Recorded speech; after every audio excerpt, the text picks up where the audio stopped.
Oke guys, welcome back to Daily Charting with Toshi, di mana kita akan daily chart your favorite cryptocurrencies. Oke, dalam 24 jam terakhir, cryptocurrency market kembali terkoreksi sebesar 1,93%. Dengan total market cap mencapai di 1,29 triliun US dollars. Yang kita bisa lihat untuk Bitcoin, dia ke 30.100-an dengan penurunan sebesar 1,01% dalam 24 jam terakhir. Untuk Ethereum masih di atas dari 2.000 dolar, tepatnya dia drop sebesar 1,38%. Lalu untuk BNB, dia masih dengan sangat tipis bertahan di atas dari 300, itu merupakan penurunan sebesar 1,08%.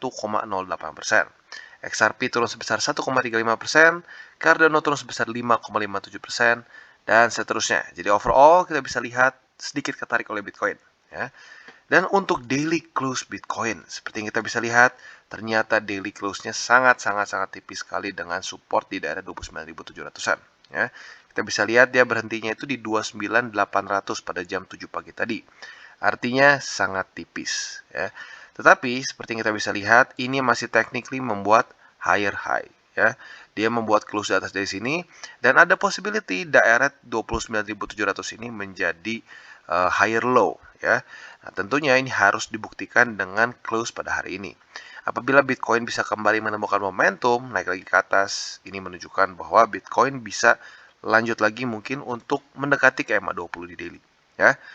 Jadi overall, seperti kita bisa lihat ya, not that bad. Dan bagi kalian yang sudah buy limit di daerah 29.700-an kemarin sudah dapat. Ya. Dan sekarang tinggal pertanyaannya adalah momentum. Apakah momentum Bitcoin masih tetap ada di sini? Atau jangan-jangan dia mulai akan breakdown lagi ya, breakdown lagi dan membuat lower low. Kalau membuat lower low, otomatis ya senang tidak senang kita harus siap dia akan lebih mendekat lagi ke daerah 21.000 ya.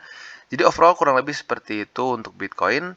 Dan untuk indeks dolar kita lihat ya, sekarang sudah di posisi 100, masih di 104 ya.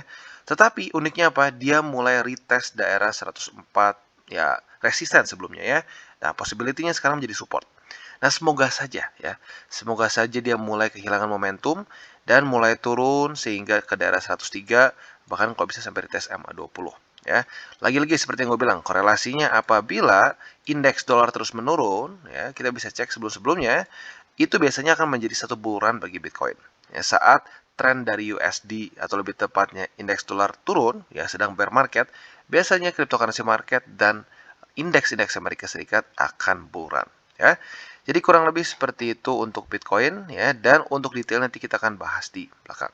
Oke, dan seperti kita bisa lihat di sini ada news yang cukup mengejutkan dari Do Kwon ya. Di mana Do Kwon sekarang mempropose untuk menditch USD stablecoin dan membuat satu hard fork dengan chain yang baru ya. Jujurnya ini membuat pro kontra dan lebih banyak kontranya sebenarnya ya. Kita langsung bahas. Jadi pada tanggal 16 atau 17 gue lupa ya, Do Kwon ini mempropose untuk Terra Ecosystem Revival Plan kedua. Di mana di sini dia ada rencana untuk menditch algorithmic stablecoin USD dan membuat satu blockchain baru ya. Nah, di mana di sini mensuggest bahwa Terra is more than USD ya, dan dia mengatakan bahwa dengan membuat satu chain baru ini, New Terra Chain tanpa USD, ini bisa membuat Luna token kembali ya baik lagi lah gitu kesannya ya. Dan secara teknisnya, simpelnya nanti akan ada satu blockchain baru yang dikasih nama Terra dengan token mereka yang bernama Luna. Dan yang dulu, yang sebelumnya, yang sekarang kita pegang, itu akan menjadi Terra Classic. Nah, Terra Classic ini nanti pemegangnya akan di airdrop token Luna ini. Detailnya seperti apa nanti kita akan bahas di belakang ya. Tapi intinya kurang lebih seperti itu. Dan bukan cuma Luna saja, tetapi pemegang USD juga ada kebagian ya. Tetapi jujurnya jujurnya menurut gue nggak terlalu bagus ya proposal ini. Karena pada faktanya dia melupakan bahwa Terra Luna ini tuh fokus mereka tuh bukan seperti Ethereum, membuat satu decentralized internet gitu ya. Tujuan mereka adalah membuat sebuah stable coin yang algoritmik gitu dari awal. Lu coba cek, nama Do Kwon itu stable coin. Guess why? Karena fokus mereka tuh yang membuat stable coin algoritmik USD. Sekarang tiba-tiba dia membuat proposal ingin menditch USD, menurut gue itu konyol ya. Dan ternyata ya seperti kita bisa lihat bukan cuma gue saja yang berpikir seperti itu ya. Yang ternyata ada juga beberapa orang yang kontra dengan ini. Salah satunya adalah seorang yang bernama Persian Capital ya. Dia mengatakan sekarang setelah USD di-peg, Terra suddenly is more important than USD gitu. Jadi ya gue juga setuju ya.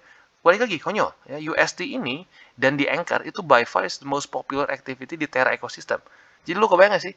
Lu kayak yang gue bilang sebelumnya, stake, tapi lu mau menyelamatkan si sayur dan si kentang gitu loh. Stake-nya lu buang aja gitu. Nah, menurut gue itu konyol ya.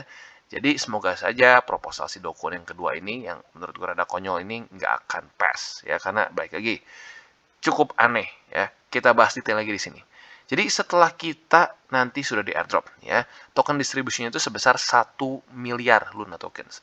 25% untuk community pool, 1% untuk emergency allocation, lalu 4% untuk essential developers. Dan di sini kita bisa ada 1 year cliff, di mana vestingnya itu sampai 4 tahun, 35% untuk all bonded dan unbonded Luna yang sebelum dari sebelum attack ya. Berarti buat kalian yang sudah punya Luna sebelum dari attack itu akan dihitung sebagai ini ya 35%. Tetapi 35% ini kita nggak bisa langsung cairin ya. Kalau buat wallet yang lebih kecil daripada 1 juta Luna itu akan dapat cliff sebesar 2 tahun vesting ya. Vesting selama 2 tahun. Jadi nggak bisa langsung jual. Buat wallet yang lebih besar daripada 1 juta Luna itu akan mendapatkan 4 tahun vesting ya. 4 tahun vesting. That's bad gitu menurut gua ya. Lo secara artificial ceritanya ingin membuat value. Siapa yang mau beli gitu loh. Jujur aja ya. Dan selanjutnya ini adalah untuk yang Luna holders saat dia inilah basically setelah dia turun gitu ya. Setelah dia turun ada yang spekulasi untuk beli. Ini akan mendapatkan 10% ya. Nah, 25% ini baru untuk USD holders yang memegang ya saat drop gitu. Jadi dan yang gilanya lagi apa? Ini akan vested juga selama 2 tahun. Jadi lagi-lagi ya, dengan nanti token Luna yang baru itu akan jadi kesannya semua token itu akan terkunci dulu selama ya 2 sampai 4 tahun.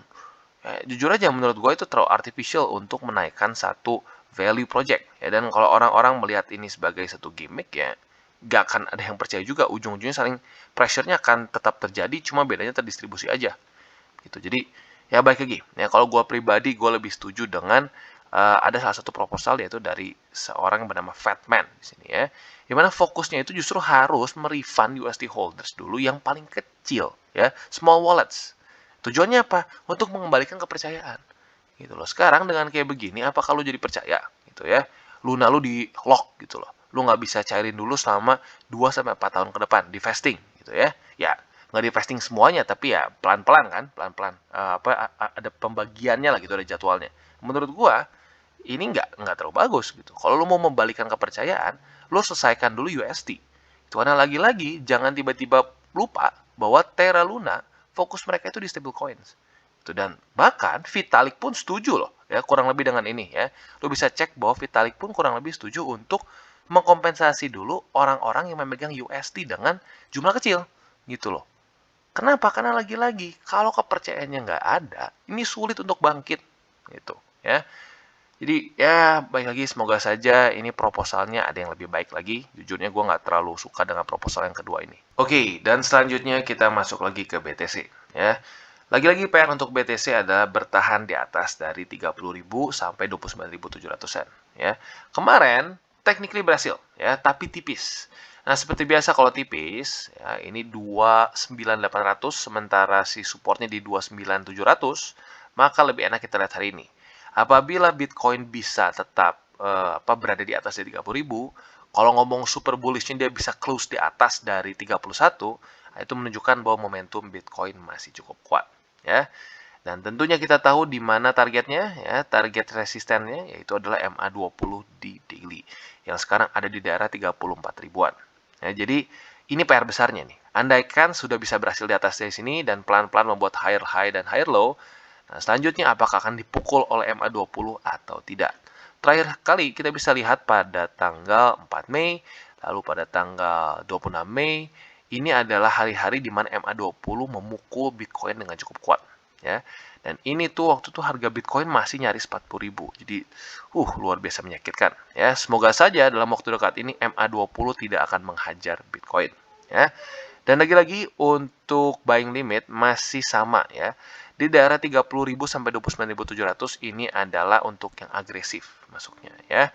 Dan untuk yang konservatif seperti biasa masih bisa bersabar untuk menunggu di MA200 weekly yang ada di sekarang 21.900 ya. Jadi kurang lebih seperti itu untuk Bitcoin. Dan bagi kalian yang tertarik untuk akumulasi Bitcoin, lalu juga altcoins lain, jangan lupa bisa menggunakan link referral kita di bawah. Dan untuk DCWT ini sekali lagi gue ingatkan bukanlah financial advice. Dan kedua, tujuannya adalah untuk edukasi dan membiasakan para subscriber gue untuk bisa charting. Oke, dan selanjutnya kita masuk ke AVAX. Dan untuk AVAX kita bisa lihat bahwa overall not that bad. Tapi dibilang bagus juga enggak ya. Karena kalau kita bisa lihat dia mulai terkoreksi. Tapi lumayannya apa? Lumayannya dia nggak sampai nembus $30. Karena kalau sampai dia nembus $30 itu membuat lower low ya. So for now, PR dari AVAX is quite simple ya, bertahan di atas dari $30. Hanya karena bisa melakukan itu, minimal itu menunjukkan bahwa demand dia sendiri nggak terlalu hancur ya. Kalau sampai dia sudah membuat lagi lower low dengan Bitcoin stabil seperti ini, berarti demand dari AVAX pun ya kacau ya. So, for now itu ya, dan apabila dia bisa bertahan di sini, selanjutnya PR-nya adalah jangan sampai dia ditekan dan dipukul oleh MA20. Ya, terakhir kali kita bisa lihat AVAX dengan sangat jelas dipukul oleh MA20 pada tanggal 5 Mei. Dan setelah itu kita bisa lihat kapitulasi luar biasa. Ya, jadi lagi-lagi, terakhir kali MA20 menjadi satu pukulan yang luar biasa besar bagi AVAX. Ya. Ini seperti kepukul Mike Tyson jujurnya ya. Nge-wake boom langsung turun berapa persen di sini ya, kita cek sampai ternyata gila sampai 50%-an ya, luar biasa ya, benar-benar dipukul sama Mike Tyson di sini. Jadi lagi-lagi PR terbesarnya adalah bertahan di atas dari $30 dan sampai dia bisa bertahan jangan sampai dia kepukul seperti di tanggal 5 Mei ya. Jadi kurang lebih seperti itu untuk AVAX, dan bagi kalian yang masih tertarik untuk averaging sebenarnya masih ada struktur di sini yaitu lagi-lagi 30 sen. Tapi, gue ingetin sekali lagi, untuk altcoins, apabila lu terlalu banyak dalam portofolio lu, lebih baik hold dulu. Untuk sekarang, lebih baik akumulasi BTC dan ETH saja dulu. Ya, tapi bagi kalian yang mungkin portofolionya seimbang, alts mungkin cenderung sedikit, hanya 10-20%, ya mungkin boleh pertimbangkan untuk averaging dengan lebih sedikit. Jadi, biasanya lu misalkan averaging 1 juta, lu sekarang bisa kurangnya jadi 500.000 atau bahkan jadi 250.000. Ya. Jadi kurang lebih seperti itu untuk AVAX. Oke, dan selanjutnya BNB. Seperti yang kita bisa lihat, sepertinya daerah Fibo ini masih menjadi permasalahan bagi BNB. Ya. Pada tanggal 15 Mei dia sempat daily close sedikit di atas dari ya, 308 ya. Tetapi kemarin kita bisa lihat nggak kuat dan dia di reject basically. Ya. Dan sayangnya ini kembali membuat pola apa? Lower high. Ya. Jadi ya baik lagi ya, masih cukup sedikit bikin deg-degan secara price action dari BNB. Ya, dan kalau kita lihat di hari ini, kemungkinan besar dia akan coba retest lagi. Ya. Nah, kalau sampai dia reject lagi, berarti ini sudah rejection ketiga kali. Dan biasanya ya sama seperti kita manusia, apabila kita ditolak terus, ya, ujung-ujungnya kita bisa down juga. Ya. Jadi untuk sekarang, balik lagi, gue pribadi nggak sarankan untuk averaging di sini ya, karena lagi-lagi ini adalah resisten dan MA20 sudah semakin dekat. Sekarang di daerah 343. Jadi tetap kita bertahan untuk buy limit BNB masih di $263 ya. Sekali lagi gue ulang, untuk averaging BNB masih di $263. Dan andaikan sampai $263 ini tembus, gue sarankan untuk berhenti dulu averaging BNB. Karena kenapa? Lagi-lagi seperti yang gue bilang, ini adalah struktur summer low 2021 ya, tepatnya di Juli. Nah, apabila ini dia tembus, berarti secara struktur dia even more bearish ya. Sebelumnya udah lumayan bearish, sekarang makin bearish lagi ya. Jadi kurang lebih seperti itu untuk BNB ya. Dan semoga saja Bitcoin bisa mulai menemukan momentum sehingga mungkin BNB bisa sama-sama lagi mantul di daerah summer low 2021. Oke, dan selanjutnya kita masuk ke XRP. Dan untuk XRP kita bisa lihat bahwa dia mulai terkoreksi ya. Kita bisa lihat dia drop ya berapa persen nih kalau kita cek. Ini sekitar ya 6%-an lah ya. Dibilang gede banget juga ya, ya lumayan sebenarnya ya. Tapi intinya apa? Dia masih bertahan di daerah price range sini. Nah, tetapi pertanyaannya apakah ini akan mulai menjadi daerah supply ya? Jadi daerah supply dan drop lagi atau tidak ya. Dan kemungkinan besar kalau sampai ini menjadi daerah supply, dia akan dipukulnya oleh MA20 ya. Jadi kita lihat nih dalam beberapa hari ke depan saat MA20 semakin mendekat, apakah XRP bisa menahan ya si MA20 sebagai resisten dan berhasil tembus atau lagi-lagi dia dipukul ya. Terakhir kali dia dipukul oleh MA20 adalah di sini ya. Pada tanggal 19 April kita bisa lihat dia dipukul dan lanjut turun. Sampai sekarang dari tanggal 16 April belum kena lagi MA20 ya. Jadi selanjutnya kita lihat nih apakah dia masih tetap lemah terhadap MA20 atau tidak. Oke, dan selanjutnya kita masuk ke Polkadot.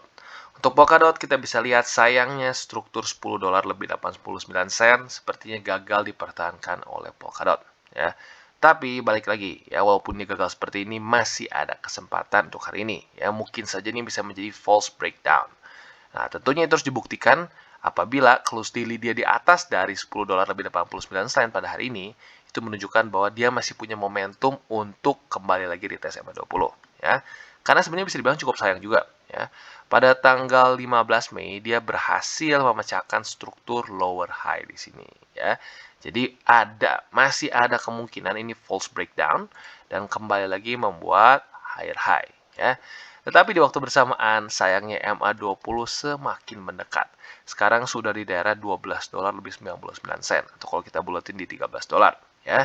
Jadi, dalam beberapa hari ke depan tentunya Polkadot akan bertemu dan beradu nasib dengan MA20 ya. Lagi-lagi terakhir kali kena MA20 bad ya. Terakhir kali kita bisa lihat bahwa dia reject dengan cukup lumayan ya. Lalu mulai membuat pola lower low, lower high, lower low, lower high dan seterusnya ya. Karena kenapa? Kena MA20 di sini ya. So, jadi baik lagi untuk Polkadot sama ya kurang lebih dengan alts lain. Sekarang musuh terbesarnya adalah MA20 di daily. Oke, dan selanjutnya Ethereum. Dan untuk Ethereum pun sebenarnya bisa dibilang cukup mirip dengan beberapa alts lain ya. Ada momentum, tetapi ya dibilang besar banget juga enggak. Dan ada potensi ini menjadi daerah supply lagi ya, daerah supply lagi dan mungkin bisa lanjut lagi turun sampai ke 1780 USD. Ya, apalagi sekali lagi seperti yang kita bisa lihat semua sedang dikejar oleh MA20. Dan semua altcoins kemarin ya dan Bitcoin juga cukup lemah terhadap MA20 ya. Terakhir kali dia ke reject di tanggal 5 sama seperti AVAX kayaknya ya. Yes, sama persis ke reject oleh MA20 di tanggal 5 Mei ya. Jadi ini hari patah hati untuk AVAX dan ETH tanggal 5 Mei ya. Pertanyaannya apakah akan ada terjadi 5 Mei selanjutnya ya dalam beberapa hari ke depan? Tentunya harus kita lihat ya. Dan bisa dibilang ya, yang bisa menyelamatkan tragedi ditampar lagi oleh MA20 daily adalah Bitcoin ya. Kalau Bitcoin mulai bisa membuat higher high dan higher low lebih tinggi lagi mendekati lebih mendekati ke 40 ribuan, Ethereum mungkin bisa mengalahkan MA20. Tapi andaikan Bitcoin kembali lagi drop dan daily close lagi di bawah dari 30, di bawah dari 29, 28, ya mau tidak mau alts akan mengikuti. Karena sekali lagi alts ini adalah alts ini seperti apa ya? Bisa dibilang ya mereka itu terus akan mengekor Bitcoin. Sampai kapan? Nggak tahu. Tetapi for now kita masih lihat bahwa korelasinya masih sangat tinggi terhadap Bitcoin. Ya. So, untuk sekarang maka dari itu gue bilang Ethereum masih sama buy limit, yaitu di 1780 USD. Dan apabila dia tembus, gue akan sarankan dulu untuk stop dulu averaging. Ya, karena kenapa? Kalau tembus 1780 atau daily close-nya tembus ya, bukan cuma wick. Kalau wick ya oke lah, arguable. Itu masih cuma bisa aja ada liquidity dan lain-lain lah gitu kesannya ya. Nah, tetapi kalau sampai daily close dan weekly close di bawah dari 1780, maka struktur dari Ethereum mulai berubah ya. Jadi itu dia ya stasiun terakhir untuk Ethereum di 1780 USD. Oke, dan selanjutnya Matic. Dan untuk Matic kita bisa lihat bahwa kondisinya sangat mirip sekali, price action-nya sangat mirip sekali dengan Polkadot ya. Kalau Polkadot kita bisa lihat kemarin yaitu dia gagal mempertahankan daerah $10 lebih 89 sen, yaitu adalah struktur support yang terbentuk sebenarnya ya udah lumayan lama juga ya di sini ya. Tetapi kalau untuk Matic dia gagal mempertahankan daerah 68 sen ya. Nah, tetapi sama juga dengan Polkadot, dia masih punya kesempatan. Dia masih punya kesempatan untuk membuat ini menjadi false breakdown. Ya, dengan cara apa? Dengan cara daily close di atas dari 68 sen. Ya. Nah, tetapi berbeda dengan Polkadot, Polkadot pada tanggal 15 Mei dia berhasil membuat higher high. Sementara untuk Matic, dia masih kembali membuat lower high di sini. Jadi secara price action, secara momentum masih lebih buruk dibandingkan dengan Polkadot. Ya, jadi tinggal kita lihat nih, apakah Matic bisa kembali lagi reclaim daerah 68 sen atau tidak. Kalau bisa, masih ada peluang yang lebih oke untuk dia bisa bertahan. Ya, jadi kurang lebih seperti itu untuk Matic. Oke guys, jadi itu adalah akhir dari segmen DCWT kita pada hari ini. Dan jangan lupa bagi kalian yang merasakan manfaat dari segmen ini, jangan lupa untuk share ke teman-teman kalian. Dan apabila lu pengen mensupport channel kita, ya TCI, jangan lupa untuk menggunakan link referral kita di bawah. Nggak wajib, ya, tetapi apabila lu menggunakan link referral kita di bawah, ada macam-macam, ya, dari Bybit, Huobi, Maxi, toko kripto, dan banyak lagi, ya. Ya, walaupun nggak wajib, tapi kalau menggunakan link referral kita, lu secara langsung membantu perkembangan dari TCI. Dan satu lagi, jangan lupa juga untuk join Telegram group kita, di mana kita bisa ngobrol-ngobrol santai mengenai dunia cryptocurrency secara dua arah. So, jangan lupa untuk like, subscribe, klik the bell icon, and see you on the next video.